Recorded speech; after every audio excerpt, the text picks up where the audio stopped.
Hello और नमस्कार मित्रों, मैं हूं आपका दोस्त और होस्ट सोनू सिंह। हेलो मित्र के इस प्रोग्राम में आपका स्वागत है। और हमारे इस प्रोग्राम में हमारी जो मेहमान हैं वो अखिल भारतीय विद्यार्थी परिषद के राष्ट्रीय कार्यकारिणी सदस्य हैं और आपके पास दायित्व है विस्तारक का। आपका नाम है जाह्नवी कसेरा। तो आइए हम अपनी चर्चा को शुरू करते हैं, लेकिन चर्चा शुरू करने से पहले मैं चाहूँगा कि दर्शकों से आप अपने बारे में थोड़ा बताएं। बिल्कुल। सभी को नमस्ते, सादर वंदन एवं भारत माता की जय। तो हेलो मित्र की तरफ से आप सभी का इस चैनल में बहुत बहुत स्वागत है, अभिवादन है।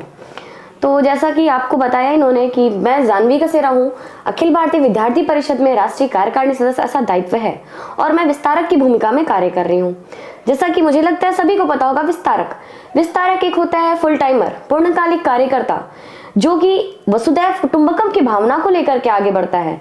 हम कहें कि ये जो वसुंधरा है, ये जो पृथ्वी है, हम इसको विश्व को अपना परिवार मानते हैं और हम अपने परिवार को छोड़ करके, हम अपने एक छोटे से परिवार को छोड़ करके इस विश्व को परिवार मान के एक बड़े से परिवार में भाई बहन की भावना से कार्य करने के लिए आगे आते हैं और उसी तरह हम अपने जीवन को आगे निर्वहन करते हैं और साथ में लेकर के सभी का विकास करने की ऐसा इच्छा रखते हैं। चूंकि जो अखिल भारतीय विद्यार्थी परिषद है ये पहचान की मुहताज नहीं है, लेकिन जो आम स्टूडेंट है उसको डिटेल इन्फॉर्मेशन नहीं है, क्योंकि जब कोई आम विद्यार्थी एबीवीपी को देखता है तो अन्य राजनीतिक संगठनों की तरह ही इसको भी वो मानता है। तो जो नए जनरेशन के स्टूडेंट हैं या वो लोग जो अखिल भारतीय विद्यार्थी परिषद के बारे में उतना बढ़िया से नहीं जानते हैं, उनके सामने आप अखिल भारतीय विद्यार्थी परिषद को आप कैसे प्रेजेंट करेंगे? बिल्कुल, आपने बहुत अच्छा क्वेश्चन किया कि जब नहीं जानता है कोई, एक छात्र है जो विद्यार्थी परिषद को जानता ही नहीं है, वो ए फॉर एप्पल सिर्फ समझता है, ए फॉर अखिल नहीं समझ पाता, उस टाइम बात आता है मुझसे क्या समझाएं। बस हमें ये समझना चाहिए वो एक नन्हा छात्र है। जब वो नन्हा छात्र स्कूल में जाता है, अपने प्राइमरी स्कूल में जाता है, नर्सरी में जाता है, तो उसे हम क्या बताते हैं? उसे हम जेड नहीं बताते क्या होता है, उसे बताते हैं ए क्या होता है। बस हम वही करते हैं। हम उसे ये नहीं बताते कि विद्यार्थी परिषद क्या है, हम उसे ये बताते हैं उसका जीवन क्या है। अगर उसने अपने जीवन को समझ लिया तो समझ आइए आपने अपने जीवन के संग संग एबीवीपी को समझ गया। अगर हम जीवन जीने की कला को हम सीख गए, समझ लो हम एबीवीपी को सीख गए। एबीवीपी कुछ नहीं, सिर्फ जीवन जीने की कला है। अखिल भारतीय विद्यार्थी परिषद है, हम कहें तो विद्यार्थी परिषद स्टूडेंट लाइफ के लिए है, टीचर्स के लिए है। और विद्यार्थी परिषद में हम जैसे विद्यार्थी, आप जैसे विद्यार्थियों के संग ही मिलकर के आप जैसे समाज के लिए ही कार्य करते हैं। यही है विद्यार्थी परिषद जी। तो इस संगठन में आपका जुड़ाव किस संकल्प के साथ हुआ? हम समाज के क्षेत्र में कार्य करते हैं, सामाजिक क्षेत्र में भी करते हैं, फिर हम सांस्कृतिक क्षेत्र में भी करते हैं, हम शिक्षा के क्षेत्र में भी करते हैं, हम हर क्षेत्र में कार्य करते हैं। हमारा एक मोटो होता है कि हम छात्र का चहुमुखी विकास करें, हम उसका सर्वांगीण विकास करें। क्योंकि छात्र जब एक स्कूल कैंपस में जाता है तो वो स्कूल में तो कार्य कर लेता है, शिक्षा ग्रहण कर लेता है, परंतु उसके पास इतना समय नहीं होता है, इतना टाइम नहीं बचता है कि वो हमारे बीच आकर के या फिर वो अकेले जाकर के समाज में कार्य करे। वो अपनी शिक्षा के साथ साथ समाज में भी कार्य कर सके। हमारे बीच, आपके बीच, आप जैसे सुन रहे हो तो आपने कहीं ना कहीं समय निकाला, तब आप हमें सुन पा रहे हो। कुछ छात्र ऐसे जिनके पास समय नहीं है, वो अपने शिक्षा के साथ साथ समाज में भी कार्य कर लें, अपना कौशल का भी विकास कर लें, वो अपनी सांस्कृतिक विकास भी कर लें। इस चीज के लिए जो ध्येय होता है हम उसको लेकर के आगे बढ़ते हैं। और एक दिन मैं भी अपने ऐसे ही स्कूल में बैठी थी, उस समय हमारे बीच भी आए, विषय उन्होंने रखा हमारे संगठन मंत्री ने, तो मुझे लगा कुछ तो करना है समाज के लिए, मुझे कुछ तो देना है, लेकिन कैसे देना है मुझे, उसके लिए मुझे समय नहीं है, पर्याप्त समय नहीं है। तो मैंने एक ध्येय को लिया कि मुझे कुछ तो जीवन में करना है, कुछ तो समाज को देना है। समाज हमें देता है, हम भी तो कुछ देना सीखे। ये जो भाव था कि हम भी तो कुछ देना सीखे, भारत माँ की जय कहना तो सीखे, सिर्फ इसी भाव को लेकर के हमने ये संकल्प किया कि कुछ तो जीवन में करना है, समाज को कुछ तो देना है, निरंतर लेना ही नहीं, कुछ देने का भाव हमारे अंदर है, तो उसे हमें दृढ़ संकल्प के संग आगे बढ़ाना है। जी। अगर हम अखिल भारतीय विद्यार्थी परिषद की बात करें तो निश्चित ही एक विचारधारा इसके साथ जुड़ी हुई है। जी बिल्कुल। तो विचारधारा का राजनीतिक या आर्थिक विकास में कितना महत्व होता है? अगर हमारी विचारधारा शून्य है तो हमारा कोई विकास नहीं होना है। वो मात्र उसी व्यक्ति की तरह हो जाता है जो एक बेड पे पड़े हुए कोमा में व्यक्ति होता है, जो ना बोल सकता है, ना सोच सकता है, ना कह सकता है, ना व्यक्त कर सकता है, बस वही हो जाता है। तो विचारधारा हमारी उत्तम होनी चाहिए, अच्छी होनी चाहिए। हम किसे सुन रहे हैं, हम किसे देख रहे हैं, उससे हम कितना प्रभावित होते हैं, ये हमारे लिए आवश्यक है। जैसा आपने पूछा आर्थिक क्षेत्र में हमारी विचारधारा अच्छी है तो शायद हमारा धन अर्जन भी अच्छा होगा, हम जीविकोपार्जन भी अच्छे तरीके से कर पाएंगे। सबसे बड़ी बात होती है, अगर आज हम शिक्षा ग्रहण कर रहे हैं मात्र शिक्षित होने के लिए नहीं, क्योंकि सिर्फ अपना विकास नहीं करना है, समाज का विकास करना है, समाज की सेवा करना है, तो कहीं ना कहीं धन की आवश्यकता है। अगर हम धन नहीं कमाते हैं, धन अर्जन नहीं हो पाता है, तो हम सेवा ही नहीं कर पाएंगे, समाज को कुछ दे नहीं पाएंगे। सिर्फ हम शारीरिक सहयोग कितना कर पाएंगे उनके लिए, उसके लिए धन का भी आवश्यकता है। हमारी विचारधारा अगर ठीक प्रकार से कार्य करेगी, हमारी उत्तम विचारधारा होगी, हम आपको समझ पाएंगे, आप हमें समझ पाओगे, तब तो हम धन को कमा पाएंगे। विचारधारा उत्तम रहने का एक आशय हम रख सकते हैं। हमने कोई व्यवसाय शुरू किया, हमारी विचारधारा आपसे नहीं मिलती, आपकी हमसे नहीं मिलती, मैं आपको नहीं समझती, आप हमें नहीं समझते, तो हमारा क्रय और विक्रय का जो क्रम है वो टूट जाएगा, हमारा वहां आर्थिक व्यापार खत्म हो जाएगा। जी बिल्कुल। सबसे बड़ी बात, हम राजनीतिक की बात करें, आपने देखा होगा जब प्रचार और प्रसार का समय आता है, आपके पास अनेकों लोग आते हैं, आपके पास आते हैं, हमारे पास भी आते हैं, कहते क्या है, जी आपसे प्रणाम है, आपसे अनुरोध है, चरण स्पर्श है, और आप इन्हें भारी मतों से विजयी करावे। वो कह के चले जाते हैं। अगर हमारी विचारधारा शून्य होगी ना, हम उनके बातों में आएंगे और जाकर के एक बटन दबा के उंगली में नीली स्याही लगवा के चले आएंगे, कुछ नहीं करेंगे इसके अलावा। हमारी विचारधारा उत्तम होगी तो उनके बातों का हम प्रतिकार करेंगे, वो सही होंगे तो हम उन्हें प्रोसीड करेंगे और हम उनसे पूछेंगे अगर आपने ऐसा किया तो क्यों। हम आपको अगर अपना एक वोट दे, कहते हैं मतदान बहुत है जरूरी, क्यों जरूरी, हमारा एक वोट तय करेगा। आप नेता है, मैटर ये नहीं करता मैंने आपको नेता बनाया, मैटर ये तय करता है, हमारे बिना आप शून्य है। इसलिए हमें अपनी विचारधारा उत्तम करनी होगी, विचारधारा दृढ़ संकल्पित करना होगा कि हम कैसे अपने जीवन को आगे करें।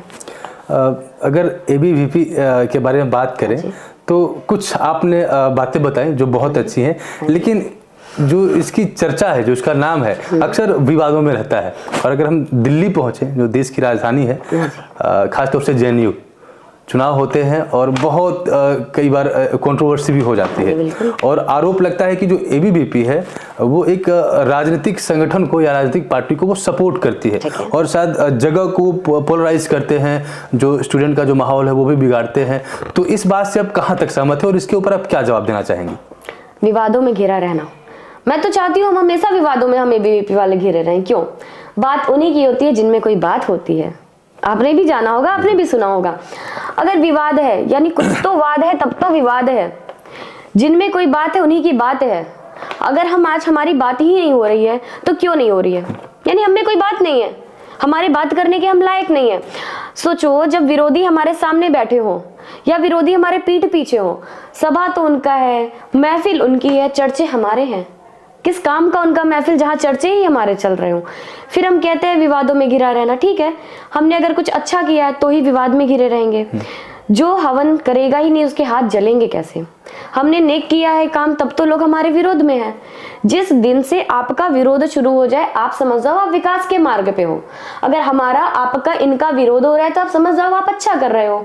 सामने वाला कहीं ना कहीं उसके मन में भाव आ रहा है, द्वेष आ रहा है कि हम इनके बराबर क्यों नहीं कर पा रहे हैं। तो ठीक है, ये विवादों में रहना अच्छी बात है, परंतु आपने जैसा कहा कि इसको राजनीतिक दल से हम जोड़ते हैं।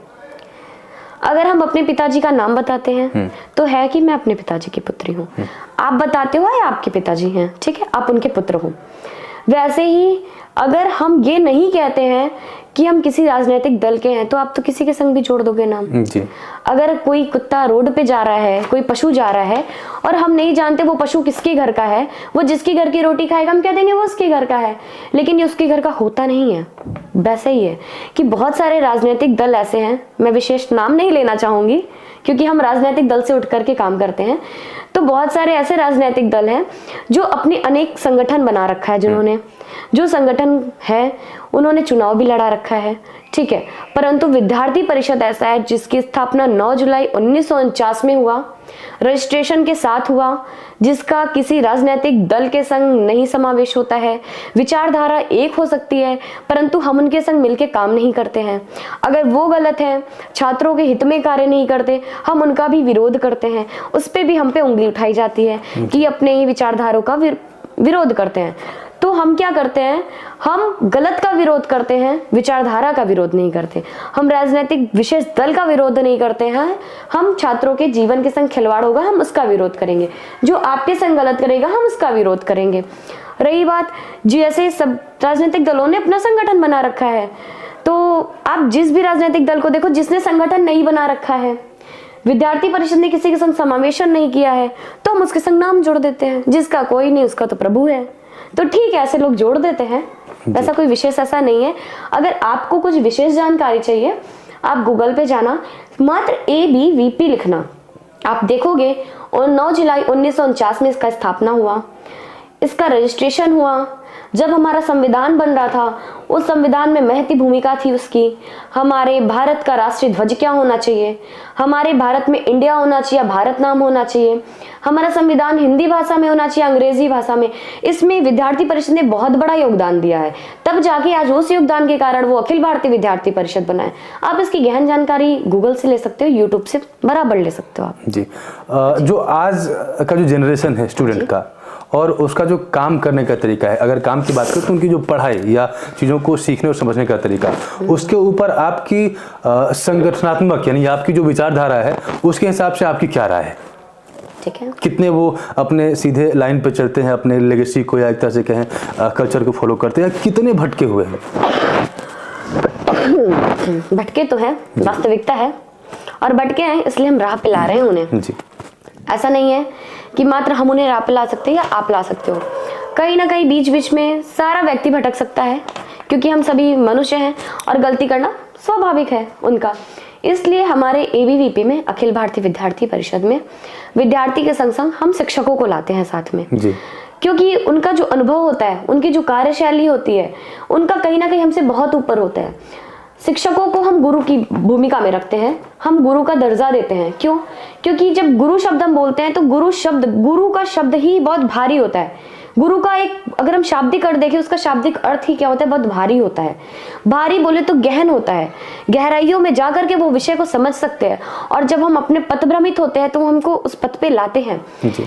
परंतु जहाँ आज बात करते हैं हम कॉलेज की, स्कूल की, परिसरों की, संस्थानों की, तो बहुत सारे आप देख रहे हो कि पब्लिक स्कूल चल रहे हैं, वहाँ पे वो अंग्रेजी शिक्षा देते हैं, कहीं कहीं हिंदी को तो लोप ही कर दिया है, संस्कृत तो आप भूल ही जाओ। तो इन चीज़ों को बढ़ावा देने के लिए, उन छात्रों के बीच में वो चीज़ें आज भी जिंदा रहें, वो अपनी संस्कृति को जाने, इसलिए विद्यार्थी परिषद समय समय पे विभिन्न आयाम, विभिन्न गतिविधियों के द्वारा, विभिन्न प्रकल्पों के द्वारा कार्य करती है। जैसे मैं आपको कुछ उदाहरण देती हूँ। हमने छात्रों से संपर्क किया, हमने पूछा कि आपका रुचि किसमें है। हम समाज कार्य करना चाहिए, हमें सबने कहा करना चाहिए, परंतु हम करेंगे कैसे? तो उन्होंने कहा मैम टाइम नहीं होता हमारे पास, दीदी हम समय नहीं दे पाते, दीदी घर वाले नहीं भेजते, दीदी पैसे नहीं है। कोई बात नहीं, हम जाते हैं सेवा कार्य, हम इस SFS के माध्यम से सेवा कार्य करते हैं, स्टूडेंट फॉर सेवा हम करते कैसे हैं मैं बताऊं। हमारे जो पुराने वस्त्र होते हैं हम उसे जाते हैं सेवा बस्ती में बांटते हैं, उसको हम धुलते हैं, साफ सुथरा करते हैं, उसमें मिस्त्री करवाते हैं और फिर जाकर इसे सेवा बस्ती में देते हैं, जिससे उनका आत्मसम्मान भी बना हो, हमारा कार्य भी हो जाए, और हम जैसे आप जैसे लोग जो हम व्यर्थ में खत्म करते हैं इधर उधर, वो सेवा का कार्य करते हैं। क्योंकि मैं भी छात्र हूँ, आप भी छात्र हो, शायद आप भी छात्र हो, मतलब बहुत सारे छात्र मिलते हैं जो कि उनका कुछ नहीं जाता, परंतु वो कहीं ना कहीं करके और एक पुण्य कर्म कर लेते हैं। फिर हमने सोचा ठीक है SFD से भी हमने कार्य किया, वो भी गतिविधि मतलब मूवमेंट मतलब हम जो डेली लाइफ में करते हैं। SFD के माध्यम से स्टूडेंट फॉर डेवलपमेंट में सब खेल जेका है, जान, जंगल, जमीन, जानवर, हमने इस पे कार्य करना चाहा। जानवरों को हम सेव कर सकते हैं, जमीन के लिए हमने वृक्षारोपण करना चाहा। हमने 75 वर्ष, हमारा अखिल भारतीय विद्यार्थी परिषद की स्थापना का ये 75वां वर्ष चल रहा है, अमृत वर्ष चल रहा है, जिनमें हम लोगों ने 75,000, इस काशी प्रांत ने 75,000 वृक्षारोपण किया है, वृक्षारोपण किया। उसको हम पौधे में पानी भी देते हैं। हमने वहां से पॉल्यूशन के लिए बात किया। अभी वर्तमान में मैं बता दूं, हम बैठे हुए हैं आपके चंदौली में, दीनदयाल नगर में। पहले आपको पता होगा ये चंदौली जो आपका है वो आपके वाराणसी जिले में ही लगता था, वाराणसी में लगता था। वाराणसी के नाम से कैसा पता चलता है कि वाराणसी का नामकरण कैसे हुआ होगा?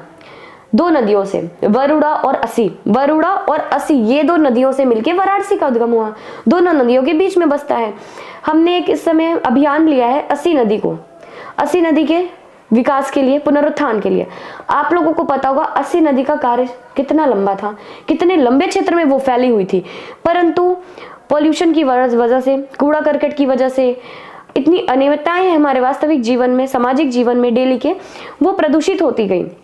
और वो जो असी नदी जिसे हम गर्व के संग कहते थे, जिससे हमारा काशी, बाबा विश्वनाथ की नगरी, पौराणिक स्थान हम कहें तो वाराणसी जिसका नाम पड़ा, वो कहीं ना कहीं लोप होता जा रहा है। जिस वजह से उसका नाम पड़ा उसका ही लोप हो रहा है। हम कहें तो यानी जहां से हमारा उद्गम हुआ वही खत्म हो रहा है। हमारी वास्तविकता एक ना एक दिन खत्म हो जाएगी।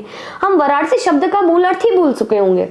इसलिए अस्सी नदी को अस्सी नाला घोषित कर दिया गया है। वो एक नाला की भांति बह रही है। इस पे हमने बहुत बड़ा एक संकल्प किया है कि उस वाराणसी में जो अस्सी नाला है, जो अस्सी नदी को हमने अस्सी नाला कर दिया है, इतना ही नहीं, सरकारी दस्तावेजों में आज अस्सी नाला उसको कहा जाता है। उस अस्सी नाला को वापस से अस्सी नदी के नाम से हम उसको पुकारना चाहेंगे।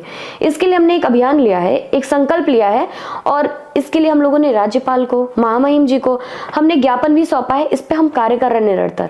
आप जाकर के इसको भी देख सकते हो, गूगल पे, हमारे वेबसाइट पे देख सकते हो। फिर हमने राष्ट्रीय कला मंच के माध्यम से क्या किया, उनके सांस्कृतिक कार्यक्रम को बढ़ावा दिया। मतलब हमारा एक मोटो है, हम शिक्षा के क्षेत्र में एग्रीकल्चर के लिए हम एग्रीविजन कार्य करते हैं कि हम एग्रीविजन के छात्र, एग्रीकल्चर के छात्र कैसे कार्य करेंगे। हमने सोचा ठीक है, इतना तो हम बहुत करते हैं। अब जो बच्चा MNIT में है, IIIT में है, अब ये क्या करेगा, नेलेट में है, वो क्या करेगा हमारे संग, वृक्षारोपण करेगा, तो उसके मन में एक भाव आता है समय नष्ट हो रहा है। उसके लिए हमने थिंक इंडिया आयाम शुरू किया। जो भाई बहन हमारे विदेश से हमारे सेंट्रल यूनिवर्सिटीज में, आपके पास के BHU में पढ़ने आते हैं, अब उनके लिए हमने क्या करना चाहा, हमने सोचा चलो ठीक है देखते हैं। हमने एक वोसी शुरू किया, प्रकल्प लिया, अभियान लिया। वोसी जो हमारा अभियान है, वो जो विदेश से छात्र छात्राएं आते हैं, उन्हें अपना भाई मानते हैं, बहन मानते हैं, उनके सांस्कृतिक के हिसाब से, उनके संस्कृति के हिसाब से हम उनको अपनाते हैं, अपनी संस्कृति सिखाते हैं, उनके बीच समन्वय बनाते हैं, उनको बताते हैं ये जो वसुधैव कुटुंबकम की भावना है, वो भावना सिर्फ कहने के लिए और किताबों के हेडलाइन में नहीं होती, वो हम सार्थक करके दिखाते हैं आपको।